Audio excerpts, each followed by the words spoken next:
Today, we're diving into how to get Spotify Premium on your iPhone. Whether you're looking to enjoy ad free music, offline listening, or higher quality video, we've got you covered, so let's get started. Getting Spotify Premium on your iPhone is a straightforward process. Here's a step by step guide to help you through it. First thing is to download the Spotify app, open the App Store, and simply in the search bar type in Spotify. To get or download the app, simply tap on Get or the download icon.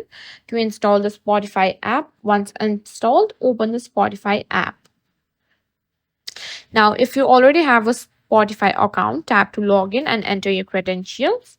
If you're new to Spotify, tap Sign up to create an account. Once you're logged in, tap on Premium at the bottom right corner of the screen. Now, scroll down and tap on the available plans. You can choose the base plan that best fits your needs and tap Start Free Trial. Follow the prompts to enter your payment details. You need to verify your payment information through Apple's payment system or your preferred payment method.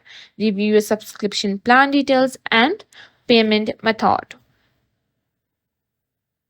Tap Confirm or Subscribe to finalize your Spotify Premium subscription. You may receive a confirmation email or notification. With Spotify Premium, now you can enjoy features like offline listening, ad free music, unlimited skips, and higher sound quality. And there you have it.